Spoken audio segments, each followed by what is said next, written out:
Welcome to Stuff You Missed in History Class, a production of iHeartRadio.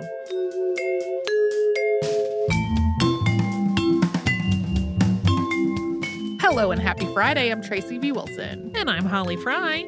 This week, we spent 2 episodes talking about the Royal Philanthropic Vaccine Expedition. Not the Royal Philharmonic Vaccine Expedition, which is how my brain kept wanting to read it. Yes, and as we discussed in the studio, but hopefully none of it made its way into the actual recording, large number of times while typing the episode into a script, I typed the word smallpox when I meant cowpox, and those are not the same thing at all. No, but it's so tricky when you're working on something like this where you have the similar words, where it's just like, you gotta be constantly focused on it or you will miss one. It's almost impossible not to. Yeah. One of the things that I didn't really get into in the show is there are a lot of like pretty brief treatments, short articles of this whole expedition that exist around. And a lot of them take this very heroic approach. Like this was Spain's heroic effort, which, and there are definitely elements of it that you could describe as heroic.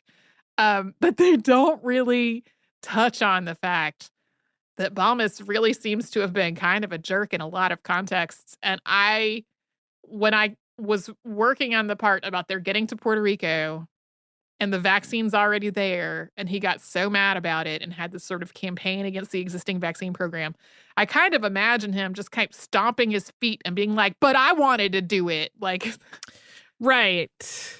He comes off to me as such a cudgel of a man, right? And you see why he would have been chosen to do this, because he clearly was a person with a bias for action, and that had led to his success and recognition of his abilities. But that also meant that he was not well suited for the sensitivity that they had been encouraged to exhibit when they were dealing with a lot of these communities. Right. He kind of needed like a partner in the mix who would have been good at the human relations part while he was good at the administrative part. Yeah. Yeah. One of the things that it reminded me of, like, number one, as I was working on it, I was like, wow, this is such a logistical tangle to try to get this fragile vaccine to all of these different places. And, if you were just sending some vaccine, you were shipping it in the mail and it arrived and didn't work, you could ask again. But if you were trying to send an expedition of people whose entire purpose was to create this massive vaccine program over more than a continent, and they got there and their vaccine did not work, then that would be ruined, right? Like, yeah, it was a huge logistical thing. And I kept thinking, like, man, this is like, it's beyond the idea that we're going to need to send COVID vaccine with help from Dippin' Dots, which was like a news article from slightly earlier in the current pandemic that we are all dealing with. So I kept thinking about like the parallels between just the logistical hurdles that are happening with the current vaccine presently and the logistical hurdles that existed in introducing the smallpox vaccine to the world. And the other parallel that I saw was like the same sort of attitude about people who were having hesitancy about vaccines, and people taking this approach that's like, well, if you're scared, you are clearly ignorant, and I'm just going to talk to you like you're an ignorant, stupid person and be really insulting, and I'm just going to say that does not work. You are not going to convince a scared person to get a vaccine or to vaccinate their children by yelling at them and calling them names. Right. We know psychologically that is the worst way to convince somebody of something. So don't do that.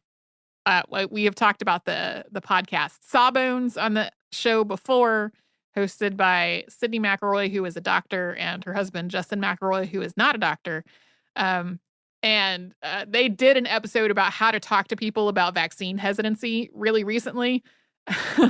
And one of the things they talked about was basically you're not going to change people's minds by yelling at them. What? And a lot of the hesitancy is coming from fear, and some of the fears, like there is some element of justification to being scared about a thing that's going to, affect your life. Well, and like the combination of fear and then shame is deadly. It will shut somebody down completely. Yeah. So Yeah. that's not cool. So yeah. The COVID vaccine is definitely far safer than vaccinating somebody with an arm-to-arm smallpox chain carried across the ocean. I know I am eagerly awaiting the day they get to general population COVID vaccine availability here in Massachusetts, and I will be lining up to get that put same. into my arm. I am ready. Can I just tell you, you might decide that I'm a monster in any way you didn't already know.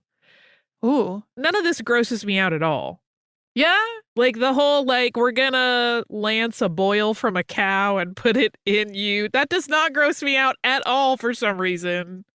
I have weird sensitivities. I mean, as everybody does. I'm not a unique, snowflake in this regard.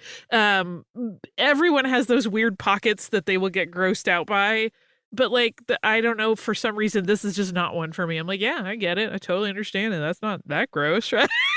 Yeah, I didn't really feel grossed out by it while working on it or talking about it.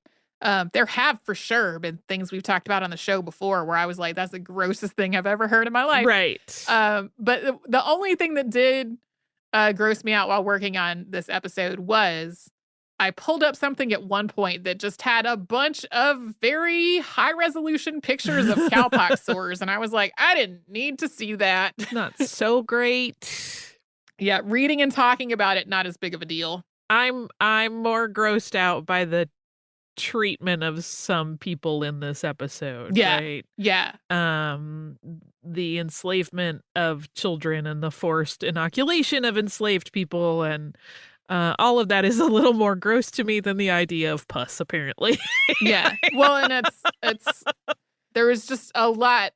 We only mentioned it. It was kind of outside the scope of this episode, but the whole idea that Thomas Jefferson was like, I'm going to use this vaccine as a diplomatic tool when working with indigenous communities who had been devastated by the illness that we introduced. Yeah. And then, I mean, there's been some historical debate about whether smallpox really was used as a bioweapon by giving people contaminated blankets. Like there's been back and forth about that idea over the years, just a whole complicated thing. And it's like, on the one hand, you can only eradicate a disease if enough people are vaccinated against it. And when it came to eradicating smallpox, I think we talked about this in the earlier smallpox episode, but not until this one. Like, it took really, really careful management. And if somebody developed smallpox, they would kind of make a ring around that person with vaccine and like vaccinate all the people who were going to be in close contact with them.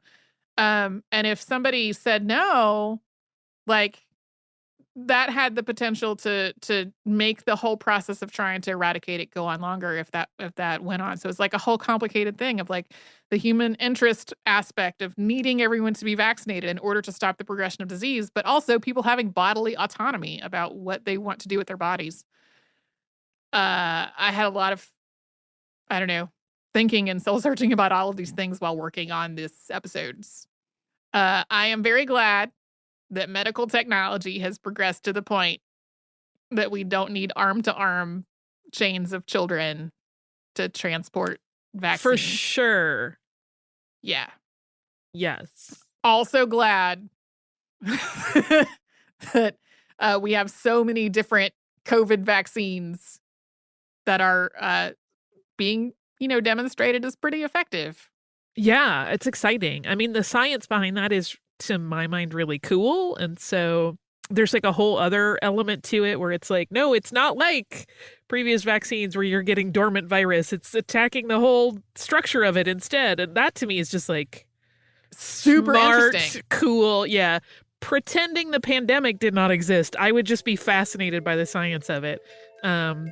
The pandemic existing makes it all feel a little more urgent, but urgent is exactly the word I was thinking of. Yeah, if you want to know more about like the vaccines and how they were developed and how they worked and all of that, again, the podcast Sawbones is a medical history podcast, and you will have explanations from an actual doctor, which we are not. No. So anyway, happy Friday again to everyone. I hope everybody has a great weekend. And if you want to send us a note, go for it. We're at historypodcast@iHeartRadio.com.